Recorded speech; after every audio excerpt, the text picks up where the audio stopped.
Shall we start, ma'am? Yes. Good afternoon.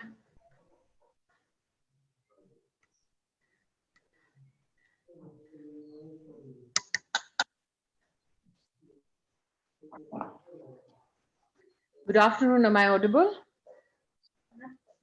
Yes, ma'am. Good afternoon. Yes, yes, ma'am.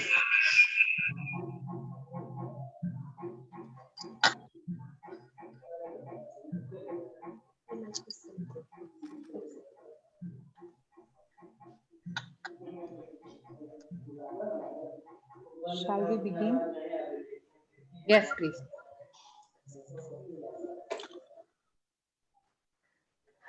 Then I start. Yes. Hello and welcome to Women's Day special edition of Bureaucrats India webinar. Bureaucrats India is an independent initiative designed to celebrate the stories of good governance. We aim to bring into public domain the good work done by bureaucrats across the country through our offline and online platforms, including our website, bureaucratsindia.in. It is our honor to have Srimati Smriti Zubin Irani, Honorable Union Cabinet Minister, as our chief guest. Thank you, ma'am, for gracing this event. Our panelists comprise top women bureaucrats, achievers, and those who inspire. I welcome IPS Srimati Nalini Agarwal, IRS Srimati Subrata Prakash, IFS Ms. Enam Gambhir Shika Singh, IS Srimati Reena Zamir to the webinar. Today's session will be moderated by Dr. Navneet Anand, founder and editor-in-chief of Bureaucrats India. Dr. Anand is a media and communications professional with over 25 years in industry. A doctorate from JNU, Anand worked with the Indian Express, the Times of India, and the Pioneer. In 2010, he founded Grey Matters Communications and Consulting, offering advisory services in public relations, public affairs, political communications, CSR, social media, and advocacy. Dr. Anand has been associated as consultant and trainer with government, UN, and police agencies, including World Bank, ILO, UP government, Meghalaya government, Bihar government, Assam government, Central Indian Police Service Association, Rajasthan Police, UP Police, Border Security Force, Sahastra Seema Bal, Ministry of Tribal Affairs, and etc. He has authored 2 books and numerous papers and book chapters, including a chapter in the book Making of New India, Transformation under Modi Government, edited by Vivek Debroy, Anirban Ganguly, Kishore Desai. Now I request Dr. Anand, the editor-in-chief of Bureaucrats India, to take this webinar forward. Over to you, sir. Thank you, Naina.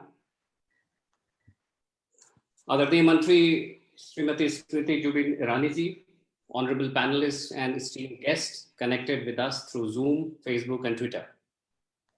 March 8, the International Women's Day, is turning out to be truly historic day for us at Bureaucrats India. We are deeply indebted to Honorable Minister for agreeing to be part of this webinar, which we consider very pertinent in the present day context. I shall make very tiny few points before we begin the webinar today on celebrating the She in Bureaucracy. The topic is inspired by some personal experiences. On June 3, 2014, Honorable Minister, the Deccan Herald had carried a leader article on the edit page called Foot in the Mouth, written by me. It was in defense of why Smriti Irani ji was the finest choice for HRD minister, and my counter to the culture of cynicism propagated by a certain political ideology. The manufactured criticism, more an expression of exasperation by a political party, also was a contempt to the rise of the new woman in India. While India was celebrating the dawn of a new era and new wave of empowerment, there were many, we know who, were sulking. I'm proud to recall this, as to me this journalistic piece was my tiny assertion of celebration of women power. I have not known or even met Honorable Minister yet I've been a huge admirer of her, both as a proud Indian and as a keen student of communication.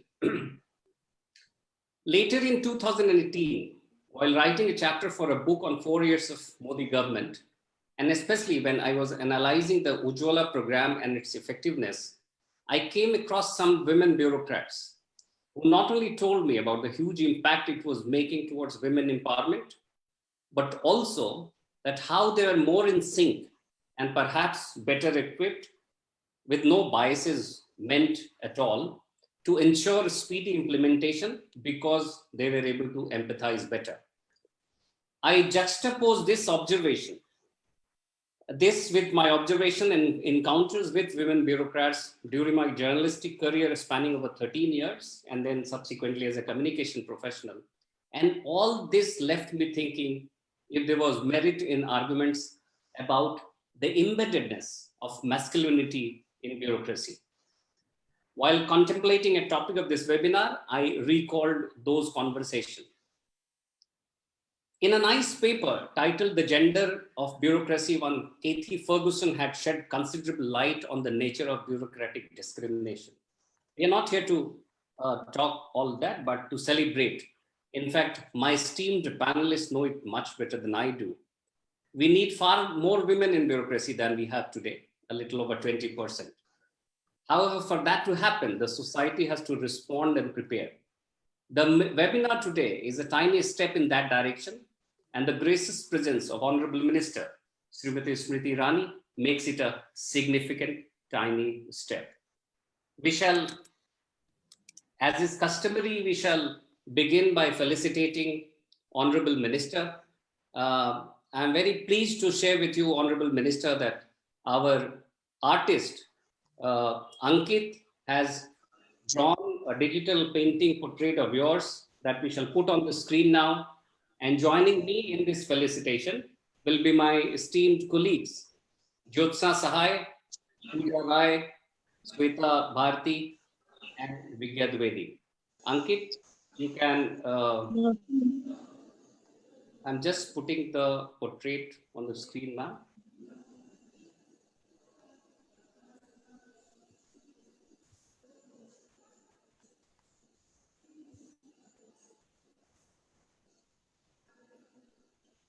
And we shall request a time from Devanshi ji to come and present it to you personally. Can you see it, ma'am? I can, thank you. Thank you, ma'am. Thank you. Thank you, Pooja, Sweta, Nana, and Vigya for joining me. Thank you, Ankit, for this. We shall now begin. Honorable Minister has some more program lined up. I'll request my esteemed panelists to be as brief as possible. I request Malini Agarwal, IPS, to please begin today's webinar.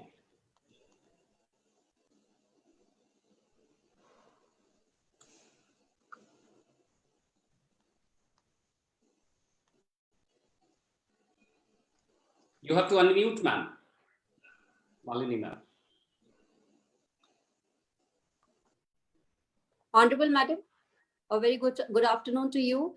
Very good afternoon to all the panelists, all the dignitaries and participants. Happy Women's Day to all the women who have really achieved so much in life and who are all present here. I am Malini Agarwal. I am Additional Director General of Police, Prisons, and presently working in Rajasthan. Being a police officer myself, ma'am, I think that the integration of women into law enforcement positions can be considered a huge social change, because earlier there were very few jobs which were open to women in this area. A small number of women worked as police officers, and their assignments were usually limited to peripheral duties. Women traditionally handled the crimes which were actually concerning women offenders and such other clerical tasks.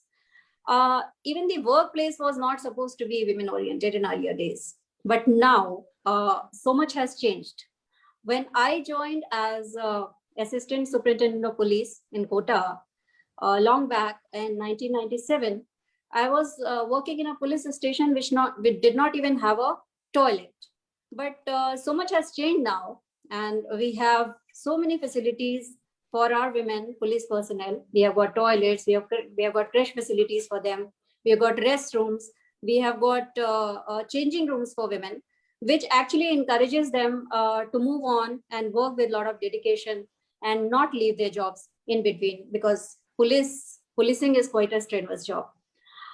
Being an officer from Rajasthan cadre, I have seen women police personnel and officers in my own cadre evolving over a period of time as far as their job profiles are concerned, their professional competence is concerned, and they have gained a lot of confidence. And as the number is going up, we are also having different kind of jobs carved out for them. Now we have got Mahila desks in the police stations where women can come with their problems, and there is immediate redressal for that. We have all women police stations. Then we have got Nirbhaya control patrol squads who are always present there 24/7. And as soon as there is a message from the control room, they immediately rush to the spot whenever there is a crime reported against any woman. This would not have been possible had the representation of women in police had not gone up. And apart from this, women officers are also working as officer in charges of regular police stations, as district superintendents of police, IG rangers, and a variety of other challenging roles. This presence has instilled a lot of confidence in the women in public also, because now they can approach the police stations and senior police officers without hesitation. For example, when I was working as a district superintendent of police, I saw that there's a sudden surge in the number of women complainants. So I was just very I was thinking, I asked my staff, and they told me that there are two reasons, madam. One is, of course, they're coming all the way, sometimes, coming from a distance, a subdivisional headquarters, which was 150 kilometers away. From there also, they were coming, first of all, to see that what a woman police officer looks like in a uniform. And second thing is, being women, they could actually connect with me and they could open up about their problems, and they knew that there'll be a redressal. So this was a very encouraging step, encouraging thing for me as well as for them.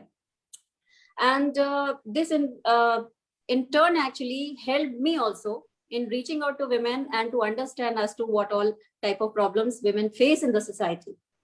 Another benefit of having female police officers is that they respond more effectively to violence against women, and their presence actually, it correlates positively while they report when the crime is reported against women, and which doubly confirms that recruiting women is an important component of a gender responsive justice system. Now, with ample opportunities, professional competence, and support from the male colleagues, women are certainly reaching a level where they can break the so-called glass ceiling. And a lot of women are now joining the paramilitary forces also. They're working in insurgency affected areas, and they're actually making a mark, which is again very, very encouraging. Rise in the number of police women would also lead to decline in rates of domestic abuse, because naturally their problems are heard, action is taken, and naturally this way the crime can come down. Another important aspect which I feel is that education on gender equality is also an effective way for eliminating the gender stereotypes, which to some extent still exists, although the representation of women is going up, sensitization is there, but even then. Because in police work, gender equality training encourages male police officers to accept women as their colleagues, because I feel that during my career of 25 years, especially when I joined, this concept of gender sensitization was not there. But then I got a lot of support from my senior and junior colleagues who are mostly male officers. And I think wherever I have reached, it would not have been possible had these people not been there, had these people not been supportive. So that way, I think as the number is going up in all levels, so we need to sensitize our men even at that level, so that women are more acceptable and they're able to perform their duties with full confidence.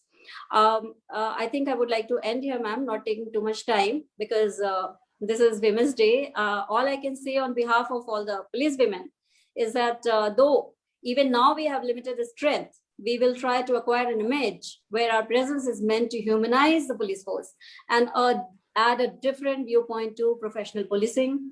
And our professional excellence would automatically change the stereotypes and make all the police women important players in decision making, career planning, and management of police. Thank you so much, ma'am. Thank you so much. 15 days, Malini ma'am, Malini is a 1994 batch IPS officer of the Rajasthan cadre and has served in various capacities. 15 days from today, we shall be celebrating birthday of Honorable Minister. And Honorable Minister needs no introduction, but there is some customary that I speak a few words about her because on today's Women's Day, and she represents one of the finest success stories and therefore an inspiration for many of us. Born on March 23, 1976, Mrs. Smriti Zubin Irani was elected to the Rajya Sabha, the upper house of the Indian Parliament. In 2011, however, we all know what happened in the last elections. In 2019, she was elected to the Lok Sabha from Amethi. She is currently the Union Minister for Textiles and Women and Child Development. I mentioned it earlier. She was the Union Minister for Human Resource Development from May 2014 to July 2016, and Minister for Information and Broadcasting from July 17 to May 18. It is a matter of great pride and prestige that she is India's youngest minister in the government and the first woman to hold office as Union Minister for Human Resource Development and as Union Minister of Textiles. We keep seeing that these ministries, wherever she has worked, has made great strides. She has previously served in the organization of various posts such as National Secretary twice, 5-term member of the BJP National Executive, Vice President of BJP Maharashtra Youth Wing, BJP Maharashtra State Secretary, National Vice President, and as National President of BJP Women's Wing. I once again extend a very warm welcome before inviting the next speaker, an IRS officer of 2002 batch, Subhrata Prakash, who is now posted as Director in the Niti Aayog. Subhrata, over to you, please. Thank you, Navneet ji. Honorable Minister Ma'am, distinguished panelists, and dear friends, a good afternoon to everyone. We are celebrating the She in bureaucracy today. Women bureaucrats come from diverse backgrounds and they have diverse personalities. We also have neurodiversity, or a difference in the brains, the way the brains are wired. So we are a complete picture of diversity that we can see anywhere. Some of us have psychosocial disability, some of us have survived mental illness, and some of us live with mental illness. Everyone has physical health and mental health, but mental health is affected by many factors which can be broadly classified as biological factors, sociological factors, and psychological factors. Our hormones, the stress levels that we face, and our social context, all of these are determinants of our mental health. Women bureaucrats shoulder many responsibilities, and we do face high levels of stress. So we definitely need to be very mindful of our mental health. Statistics show that women are twice as likely to develop mental disorders than men. Mental disorders also happen in the context of certain things that are very unique to women. For example, some women develop postpartum depression after delivering a baby, and we also go through a lot of hormonal fluctuation every month. So this makes, maybe this is one of the reasons that makes us particularly vulnerable to something wrong going with our mental health. As someone who has lived experience of major depressive disorder and anxiety disorder, I really want to, I believe it is very important that we are also seen and heard. But all the stigma and the misinformation that exists around mental disorders sometimes takes our voices away. Mental illness is often seen as madness or weakness of character. It is often seen as something that people they make a choice, and it's something called, a lot of people say is a first world problem. Unfortunately, that is not the truth. The truth is that mental disorders can happen to anyone, however strong or weak they are, however rich or poor. That does not make a difference. So for years, I have been trying to work to create safe spaces for mental health conversations. We should be able to talk about mental health just the way we do about physical health, without any fear of stigma or being made fun of or facing ridicule. So I have always been saying this at every place possible, that I have psychosocial disability, but I am not ashamed. It is not a choice that I have made. Mental illness is something that just happened to me. Does anyone feel ashamed of having diabetes or hypertension? I'm sure you will say, well, nobody, because these are very common things. So on a similar basis, why should someone who has depression or anxiety feel ashamed or be made to feel ashamed? So this is the message that I want to convey to everyone today from this platform, that no one should be ashamed of having a mental disorder. No one should have to suffer in silence. Together, as a society, we can definitely normalize conversations around mental health. We can spread awareness. And there are a lot of people, especially women, who suffer in silence, not knowing what to do. So if we are more aware of mental health, of all the issues that are there, all these people would not have to suffer in silence. They would be encouraged to come forward and seek help. So it is with this hope that I have spoken today at this platform. And thank you to everyone. Thank you to the Honorable Minister for a very patient hearing of what I have said today. And thank you, everyone. Jai Hind. Thank you, Shubrata. An MBA from Xavier Institute of Management, Shubrata is the author of The D Word, A Survivor's Guide to Depression. Many of you would be interested to read it. You bring in a very fresh perspective. Our next speaker is Enam Gambhir, Indian Foreign Service, a 2005 batch Indian Foreign Service officer, presently posted as Director in Multilateral Economic Relations Division in the MEA, dealing with G20, BRICS, etc. We went to the same college, Enam Hindu College. She is India's first secretary of the Permanent Mission in the United Nations. You're welcome, Enam, and kindly proceed with your speech. Thank you very much, Navneet ji. Good afternoon, ma'am. Good afternoon, colleagues. I wish you all a very happy Women's Day. It is an honor to be part of this distinguished panel of highly accomplished women. I feel especially privileged to be on this event with you, ma'am. Honorable Minister Smriti Irani, ma'am. You have been such an inspiration for women and girls in India with your visionary leadership. I salute each lady officer in this panel belonging to different services who are serving our country with their blood and sweat on the ground and in the field. I'm truly humbled in your presence. I'm going to speak about the she in diplomacy, and I would like to start with the story, ma'am. A lot of people know the story of the creation of the United Nations Charter. A very significant part of that story was the role played by an Indian woman, Dr. Hansa Mehta, a prominent Indian social reformer, a champion of women's rights. In 1947, Dr. Mehta was sent as an Indian representative to the United Nations Commission on Human Rights. She was the only other female delegate to the commission, apart from Eleanor Roosevelt, who was the former First Lady of the United States and the US delegate to the UN General Assembly. Soon, Dr. Mehta and Mrs. Roosevelt became closer.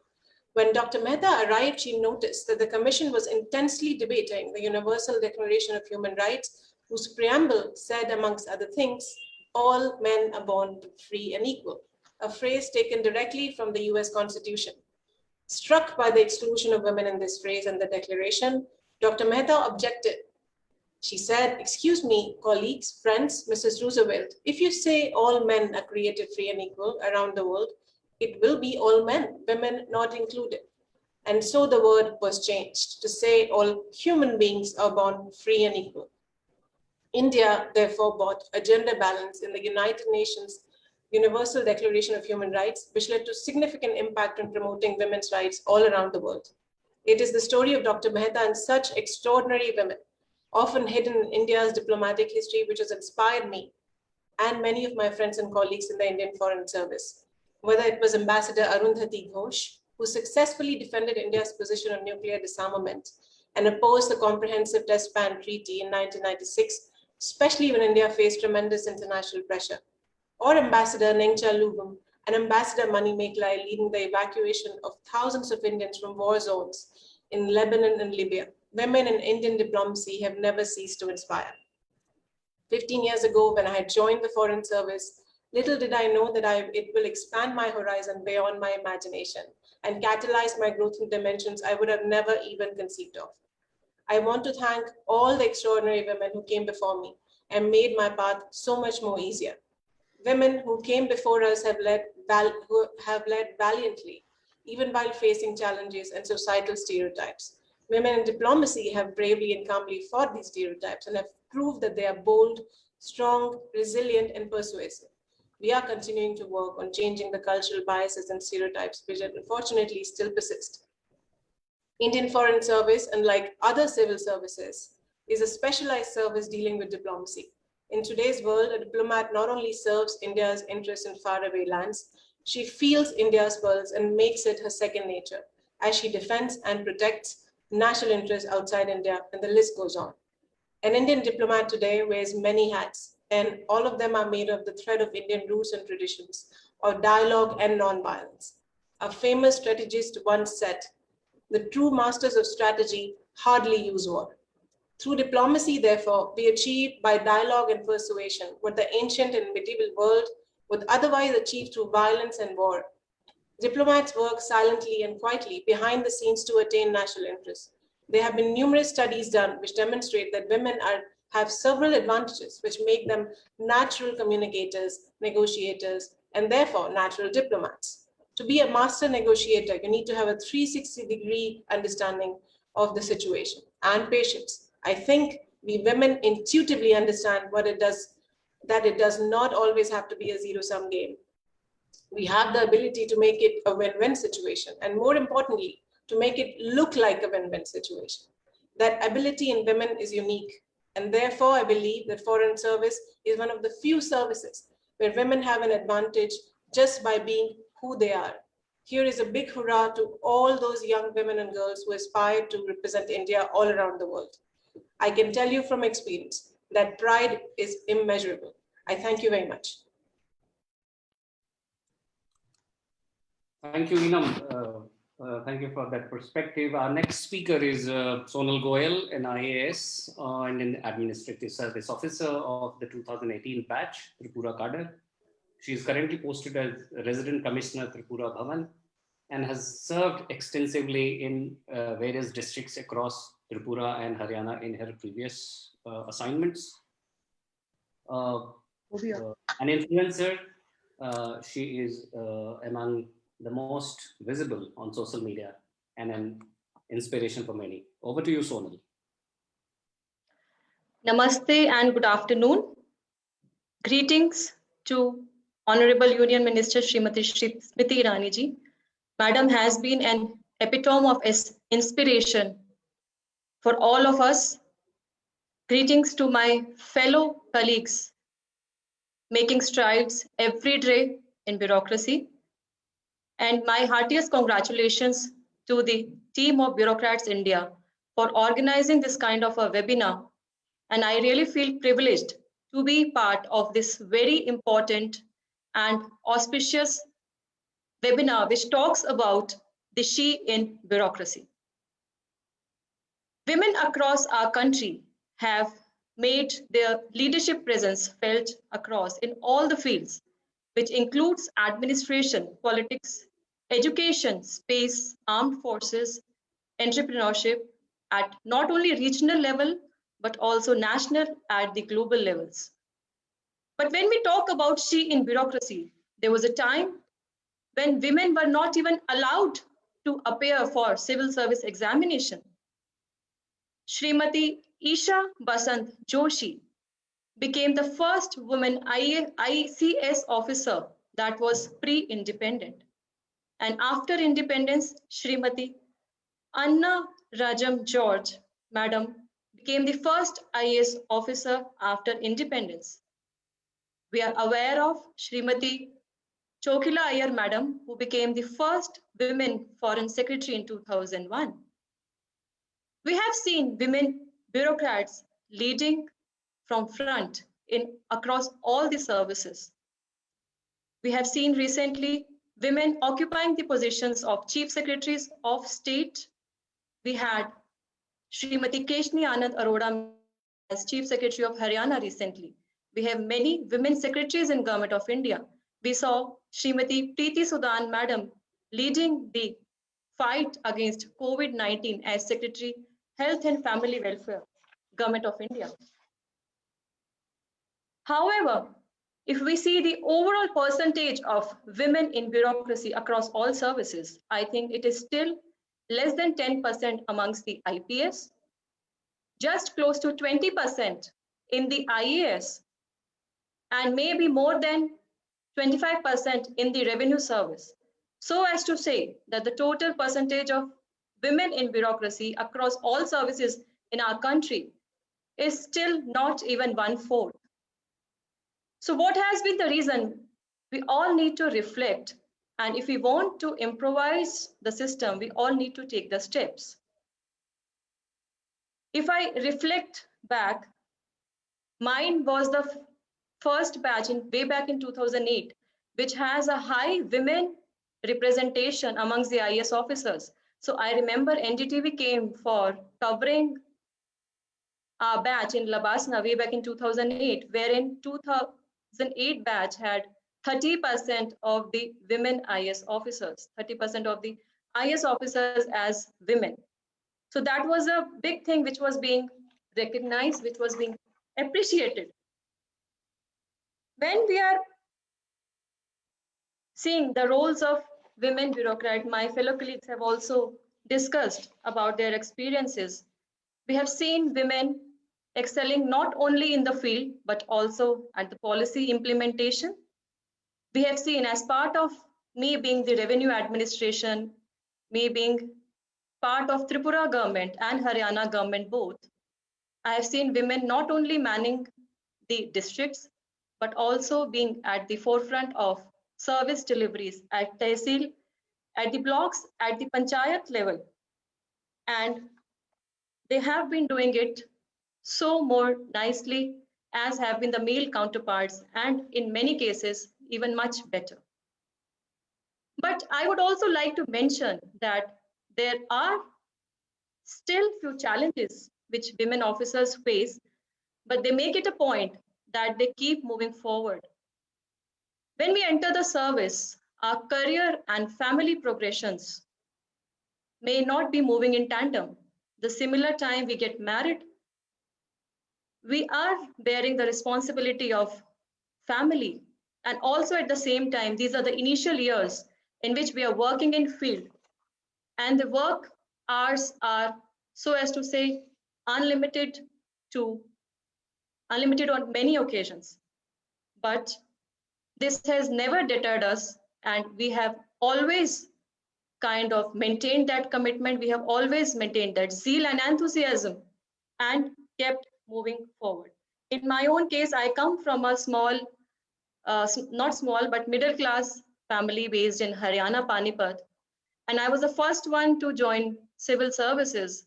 And I've served with so much of pride, I would say, in state of Tripura. And after that, I came to Haryana for a few years, and now I'm back to my cadre.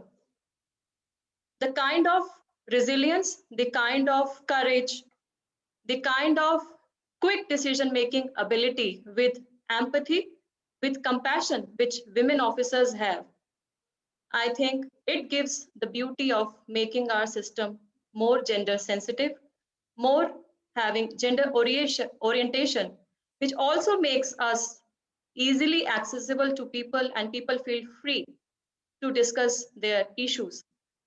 I remember when I was Deputy Commissioner Jhajjar in Haryana, there is a concept of a mini secretariat wherein the DC and SP sit in the same office complex.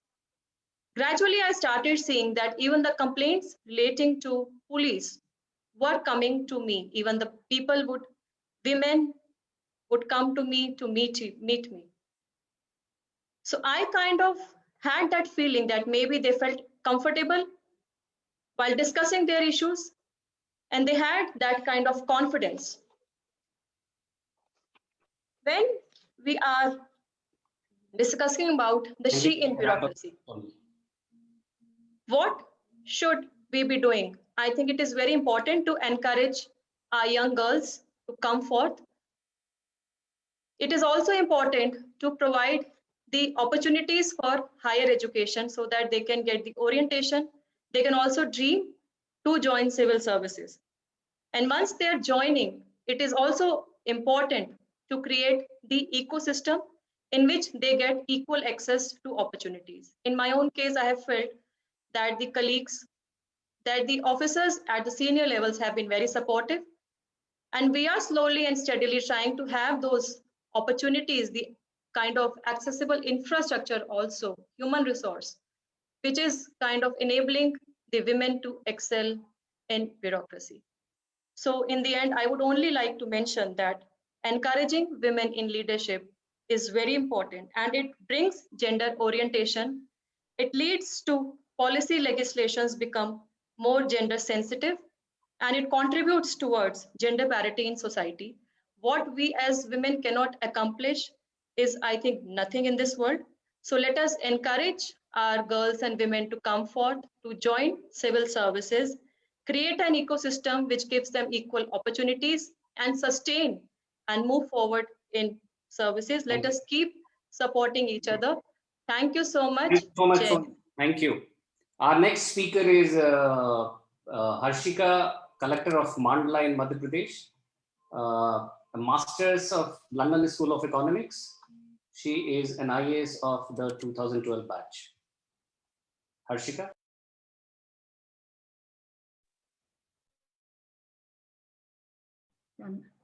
A very good afternoon to all of you. At the outset, I would first like to wish all the women all across the country a very happy International Women's Day.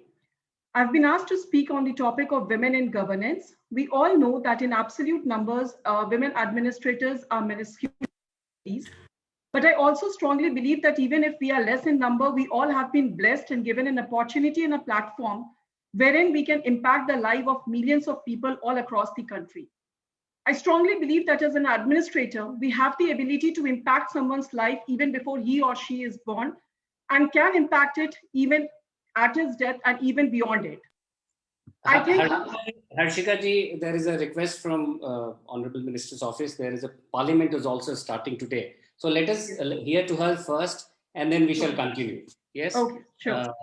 The Honorable Minister will kindly speak because she has two back-to-back programs before she goes to the parliament. Devanshi ji, yes. Harshika, firstly, my apologies that you've been cut short, but that's what normally men do. Ask women to cease from talking just when they're about to begin. At the onset, my gratitude to Bureaucrats India for allowing me to share this momentous occasion with so many wondrous women who serve in various positions in our bureaucracy. The vibrancy that we see, the service, the dedication with which they deliver essentials to citizens far and wide is a cause for much celebration. I must here take a moment to salute the aptitude and especially the sacrifice made by women at the front lines confronting the pandemic. A special shout out to over 6 million women in the healthcare sector, over 3 million plus nurses, 500,000 doctors, 1.4 million Anganwadi workers, 1 million plus ASHA workers. They were at the forefront of dealing with the pandemic, especially when they did a house-to-house delivery of essential items, house-to-house surveys, or for that matter, caring for the sick and needy in hospitals. I must say that we could withstand the effects of the pandemic because of the dedication of Indian bureaucracy. The nation was tested, as were economies across the world. There was a murmur in world economies as to how a nation of 1.3 billion plus Indians will survive the onslaught. It is this bureaucracy, vibrant in its nature, humane, that ensured that the Prime Minister's pronouncement of Garib Kalyan Yojana of ensuring doorstep delivery of free ration for over 8 months to 80 crore Indians went without a hitch. My compliments to Indian bureaucracy for the same. It is under the leadership of the Honorable Prime Minister that there were many firsts in Indian administration which were particularly dedicated to the cause of women. For the first time in the history of our country, we had a menstrual hygiene protocol delivered to us by a male leader. For the first time in the history of our country, we had a male prime minister stand from the Lal Killa and request every state government to build a toilet separately for young girls in educational institutions. For the first time, we saw a prime minister speak from the ramparts of the Red Fort about conversations at home that treat girls and boys equally. A prime minister, a government that was dedicated to ensuring banking facilities under the Jan Dhan Yojana saw not only 41 crore new bank accounts open, but what delights me furthermore is the fact that 22 crore of bank accounts were those that were engaged with women. To imagine a nation state where 22 crore women never had a bank account, to imagine a nation state where 10 crore women received for the first time a toilet in their own residency after 70 years of independence. And it is this country where many women were sacrificing enough when confronted with ill health as to reducing their own status in their homes by saying, since they can't afford medicines, ek krosin kha ke kaam chala lungi. It is dedicated to those women that the Honorable Prime Minister started the campaign of even Ayushman Bharat, a campaign which was dedicated to providing medical support to over 10 crore families. But how did it accrue to women in our country?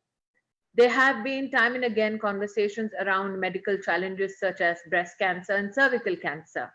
There has been reams written about how women, especially in our rural and semi-rural villages, or for that matter, communities, have never had conversations centered around these cancerous elements, be it cervical cancer or breast cancer.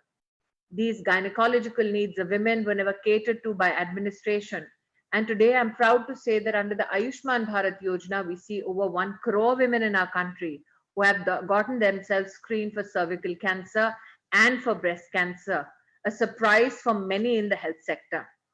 Now, Shubrata today in her conversation, in the comments that she made, spoke about mental health challenges. And I agree, when you are in a position of authority, when you are in a position to contribute to build a better nation, there are many an opportunity for you to feel extremely stressed, many an opportunity where you feel that you don't have access to equal opportunity or resources, many an opportunity because you are quote unquote inspiration for other women and young girls that you cannot let the weaker side of your personality show. And it is that additional mental pressure, that emotional nurturing that goes missing when a woman leads, that becomes a challenge for many women in positions of authority. Shubhita, I completely agree with you. This is an affliction that needs to be treated at par with other medical challenges. But I think today is a moment to resolve that women in various capacities, be it as IS officers or be it in the IFS or like Maliniji, who don a uniform. Today we need to make a resolve that we watch out for each other. That if we think a day has been too heavy, if we think that the stress has been intolerable, can we make a little time for a cup of tea with each other? There have been many women before us, as Enam has said, who have served in positions of responsibility. And with their retirement, somehow the book shuts down on them. So today, I also take this opportunity to recognize their efforts and their contribution, because they came before us at a time when it was not celebrated to be a woman in an administrative position. I proudly say this today that research has consistently showed that women in positions of authority and political power have ensured that there is more fiscal support given to agencies that help better the Human Development Index, be it assured spend on education, on health, or for that matter, safety and security. It has been a decided female cause to ensure that they make lives for other women better. And that is why, Harshika, I am a tad bit, it is unfortunate that I had my office intervene in the pronouncements that you were about to make. But let me say this, it is women like you, women like Sonal, who lead from the front, but somewhere you inspire a young girl who aspires to take the position that you are in today. I'll say, as I close my remarks, only this, that you have dared to dream, and that dream has fructified in the positions that you adorn today. I only hope that you go from strength to strength. And while you go forward, while you march ahead, along with you, you carry the aspirations of millions of young girls and women. Along in your journey, you carry lessons that can be shared by your female counterparts, but also lessons that can inspire men to be better people. With that, a very happy Women's Day to all of you. And I hope that next time when Bureaucrats India does a Women's Day platform, you have not only female bureaucrats speak, but also male bureaucrats who have done well on female issues need to be equally congratulated. Yet again, my gratitude, my grateful thanks. Congratulations, lady, and the sole gentleman I see on screen. Thank you very much, ma'am. And the youngest of the lot, Reena Jamil from Jharkhand Cadre. She's also, we salute her spirits as well. Thank you so much, ma'am. It was such an honor, and we are extremely pleased and grateful. Allow us time to come and present this memento to you sometime soon. Thank you very much.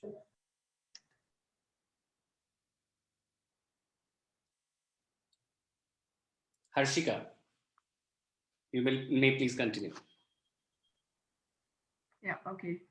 So I would like to start from the beginning itself. I mean, a very happy International Women's Day to all of us. And well, I have been asked to speak on the topic of women in governance.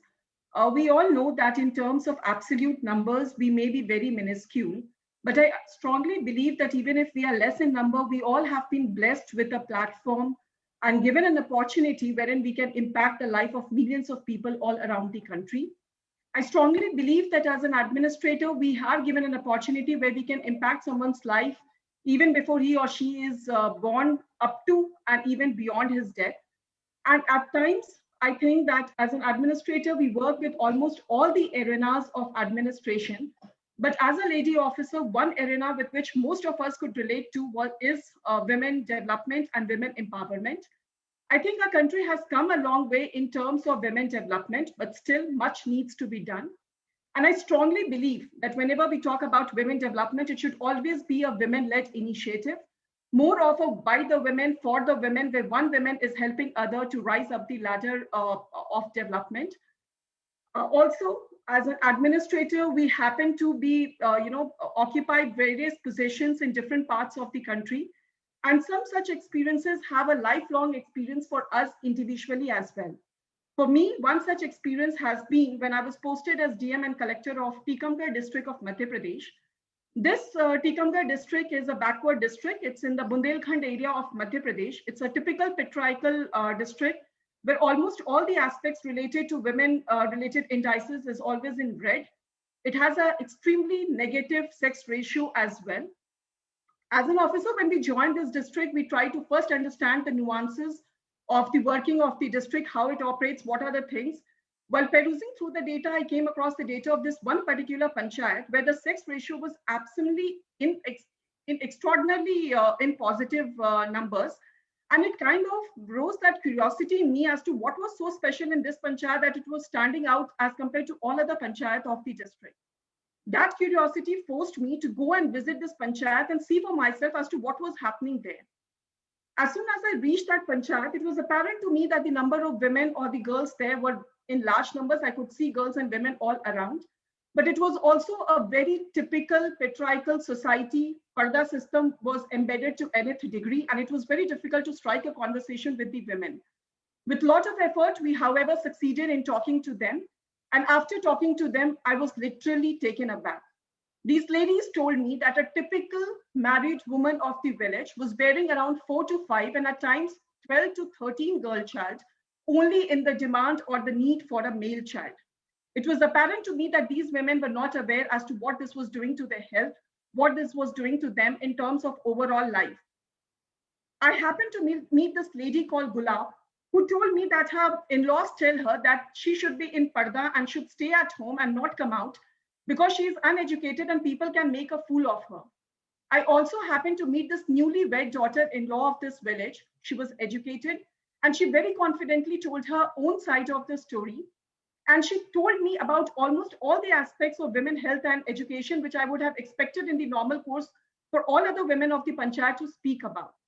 These two conversations, it kind of hit me hard and made me think that why in the same social scenario where there is this one woman who is educated, knows what has to be done, whereas there is this another woman who just because she's illiterate is not able to come out of her house, leads to say of other things.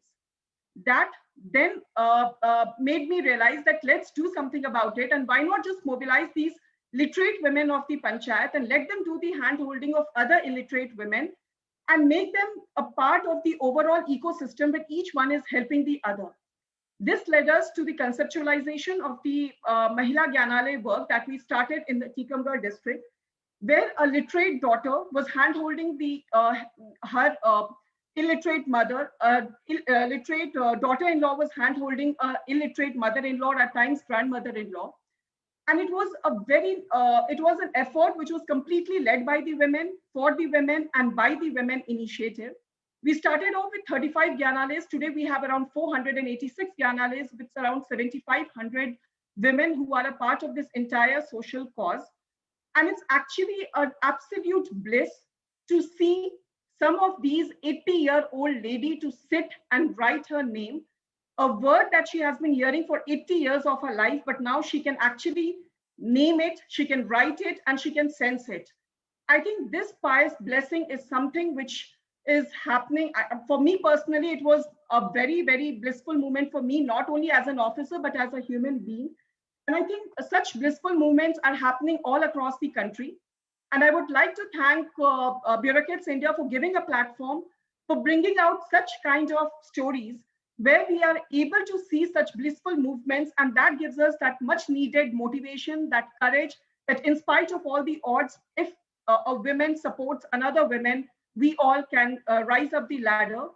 I would like to thank all the panelists for sharing experience. It has been a wonderful experience for me as well. Thank you so much.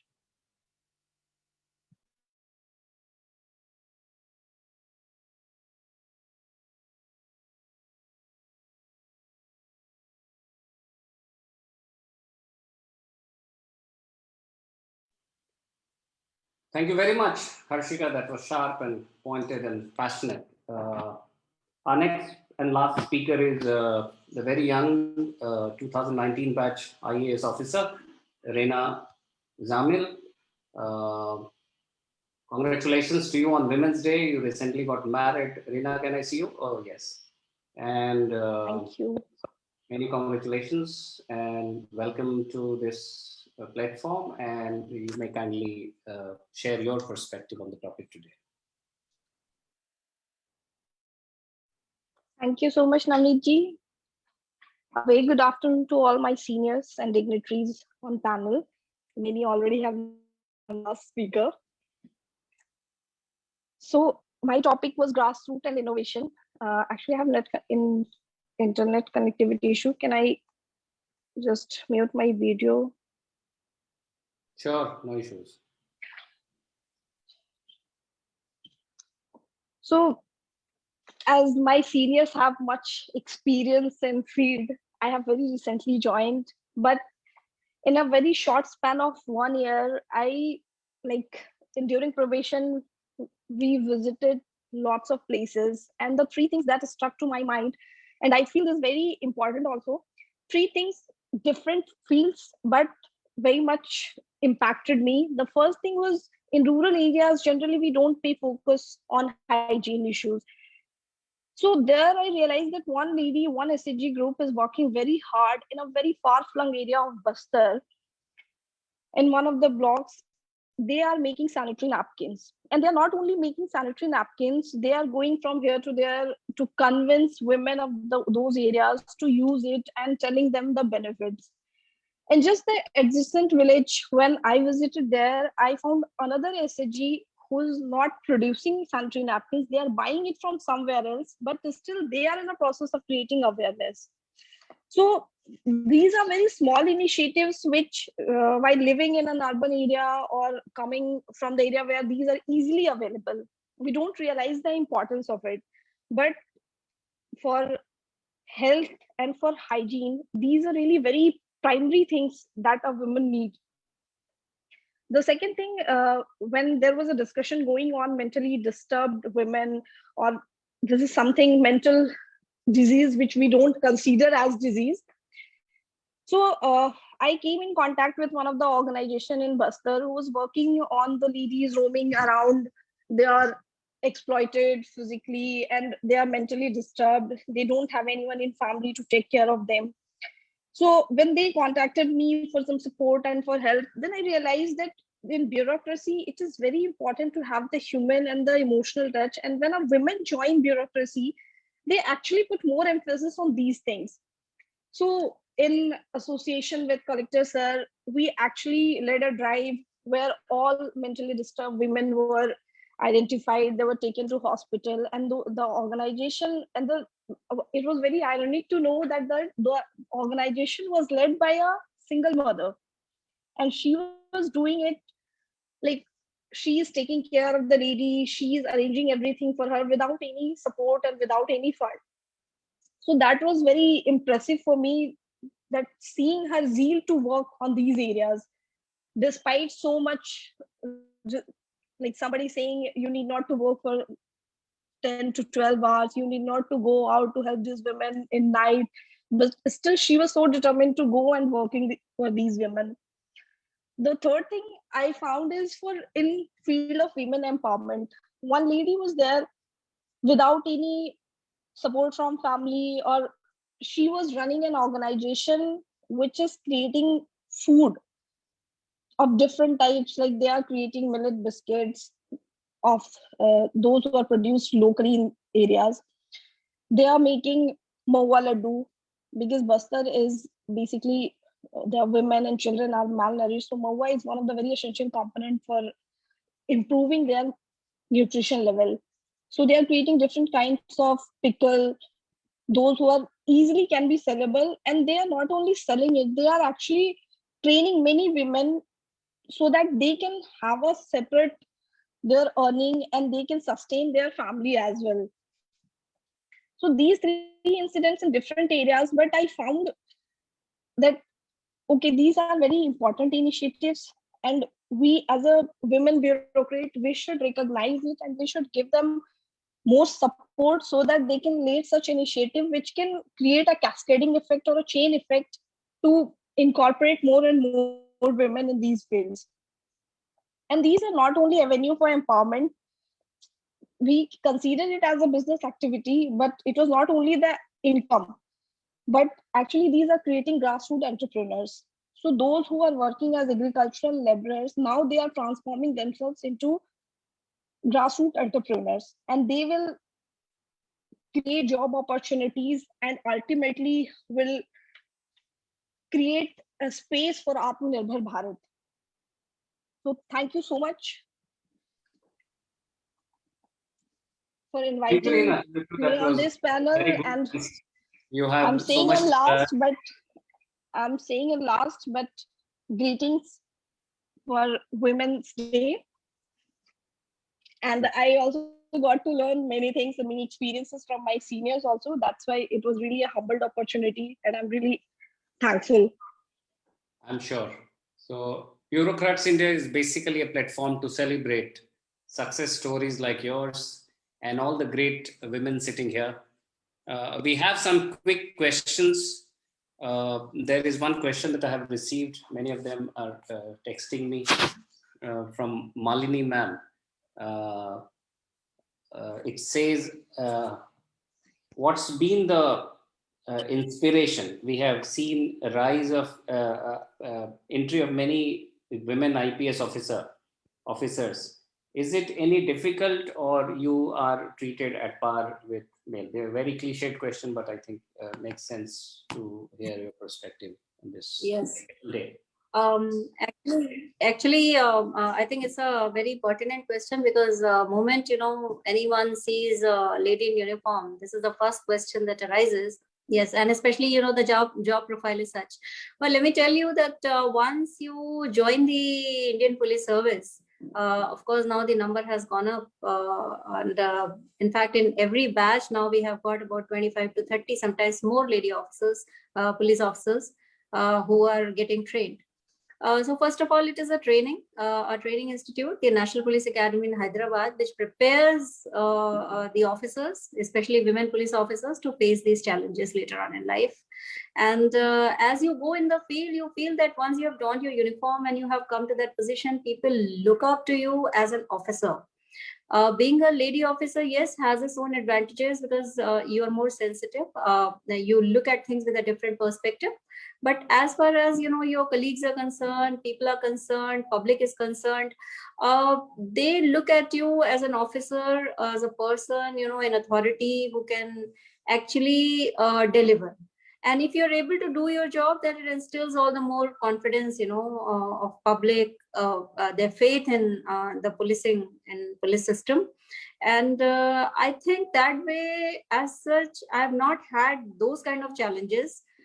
Professional challenges were many, of course, but when it comes to, interacting with people or seeing that, how they look at us as women police officers, I don't think so that I have ever had any problems. In fact, I got a lot of support from everywhere. Wonderful. Thank you so much, ma'am. Shubrita, you have a question as well, saying that your case is an exception, but are there other women bureaucrats that you have come across who are willing to shed the innovation and share about their mental health? Shubrita, you're there? Yeah, I'm there. And thank you for the question. Now, there are a couple of other women bureaucrats who have already also very openly spoken about having mental disorders. And it's not my place to take their names. So therefore, I'm refraining just from doing that because they have been very open, but still, I would like to respect their privacy in case they don't want to be mentioned here. But that is very true. And our efforts have been to normalize these conversations, as I said, so that more and more women can openly talk about it. And the more conversations you have around a certain issue or area, it's possible that more solutions are going to come up for all of this. So, there's just one more thing that I would like to say, that as women bureaucrats, it just might be a little easier. I'm not saying it is, but it just might be a little easier to speak about it than a lot of other people in other areas who are really scared of discrimination, of stigma, of even losing their jobs for having come up and spoken about it. That is also reality. Great. You want to take this opportunity to talk about your book very briefly. There are those who may be interested can buy it. Definitely, I have during the very the darkest phase of my depression, when I thought that I didn't have much to really, so as to say, I just was not getting better. So I wrote this book about my experiences and about information, because people think that depression is just sadness. It means that you're so sad that you're not able to do anything. It's not that, it's an illness. And I have given out a lot of information about depression in one part of the book. In the other part, I have shared my own journey. And I've also tried to dispel the myth that, it's weakness of character or it's a choice. I have written about how I used to struggle every day just to feel my normal self for a few minutes, and how difficult it all was. And anyone who's interested in reading about depression and about mental health, anyone who has myths that they would like to get dispelled, this book is definitely for you. It's the title of the book is The D Word, A Survivor's Guide to Depression. And it was published in 2016, but it is still available at a lot of online platforms. And I would be very happy if people were to read, because I wrote the book so that more people can read and get information about mental health and depression. Thank you.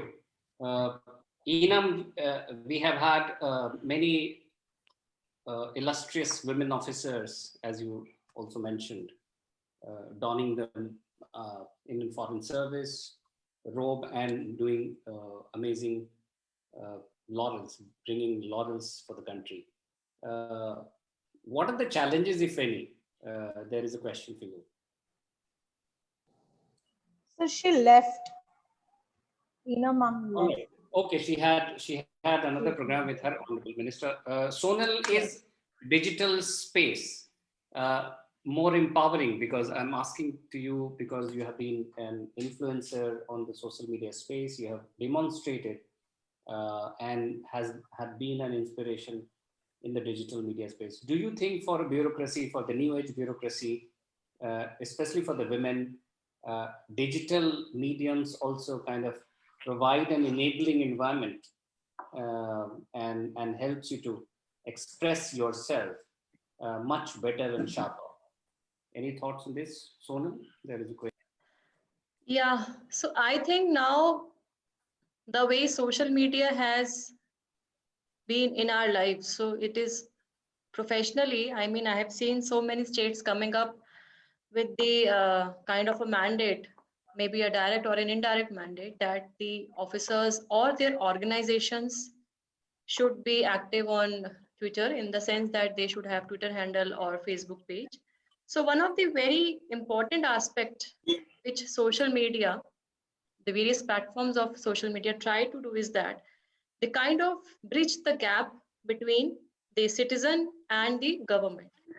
So when we're talking about G2C governance and C2G governance, citizen to government and government to citizen, it acts in both the ways very effectively. We receive a complaint on Twitter, and the moment we see, we directly, mark it, of course, through WhatsApp to the concerned officer or the official who is responsible for taking action. And then once the issue is resolved, the action which has been taken is also posted on the same social media platform. So in case there is some discrepancy still in the field, or the official has not communicated to you properly, the concerned citizen would definitely revert back saying that this thing has not been done. So why I'm mentioning is that social media has also increased our transparency. It has also increased our accountability.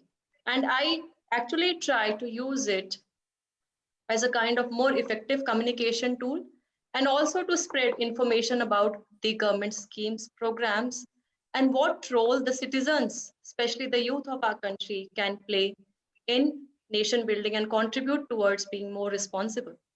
Recently, before Women's Day, last week I started with a campaign on my own, wherein I invited people across the country to share the stories of unsung heroines. So I used two hashtags on Twitter, the hashtag the unheard stories, hashtag women who inspire. And I'm very happy to share that I got stories from across all the countries. Of course, they were not many in number. I got story from Jharkhand, I got story from Central Delhi. So I'm just sharing that, the social media is kind of acting as a communication medium, and we need to use it more effectively. We are also having a disadvantage or a danger in the sense that many a times people use it as a hate campaign, to run it as a hate campaign or spread misinformation or fake news. So we in government also need to take care. And it is my request to all the viewers who are associated with us in the webinar that use social media to your advantage to spread positive news, spread positive information and stories which inspire us all. So that is the beauty of social media, but of course it comes with its own pitfalls. Yes. Thank you very much, Sonal. As usual, very sharp and pointed observations. Thank you very much. One last question from Harshika. How do you think, as a bureaucrat, someone with extremely high-end academic credentials, we as a society could respond to the rising cases? I mean, not rising, but still there are cases of violence and abuses against women, especially in rural India and many other urban parts also. Any thoughts that you would like to share? There were some questions, I have collated them all into one. Yeah, thank you, Ramniji. Basically, I think that whenever we talk about any aspect related to women, be it abuses or anything else, it's more about awareness. And since everything is related to a kind of, I would say, it's all in a particular socio-economic cultural setup. So it's not something which can happen over a period of just overnight, but it needs a complete, a hand holding to be done at all level. And as I said that it's very important that in terms of when I talk about women literacy, I have, I mean, whatever little experience I have in the field in terms of 9 years, I've seen that wherever the women are literate, at least they have the courage to speak up, to know what is good for them and what is not good for them. And also, obviously, it's all embedded in the cultural factors as well. It needs a lot of behavioral change. And this is not something which is going to happen overnight, but it needs a long-term engagement. And I think, literacy, general awareness, these are things which we should make it a part of a general work part. And I think it can have a long-term impact. Thank you very much. It's been incredibly enlightening having all of you here. And as I said, the graceful presence of Honorable Minister added to our program, to our commitments to keep celebrating good stories, keep celebrating positivity, and keep highlighting the great work being done by bureaucrats. I thank you all on behalf of Bureaucrats India. I thank all my viewers and friends who joined us on our Twitter, Facebook, and other platforms. I thank each panelist for taking precious time out from your very, very hectic schedule. And last but not the least, I thank my team, a fabulous team comprising our editor, Mr. Rajiv Ranjan Roy, Jyotsna Sahai, Pooja Rai, Naina Jha, Sweta Bharti, and Vigya Dwivedi for making this a grand success. Thank you. Namaskar. Jai Hind. Happy Women's Day. And we keep coming back to you again and again. Thank you so much. It was really a wonderful experience. Congratulations to the entire team. And may we keep meeting more and sharing the stories of inspiration across the country. Thank you. Thank you. Sure.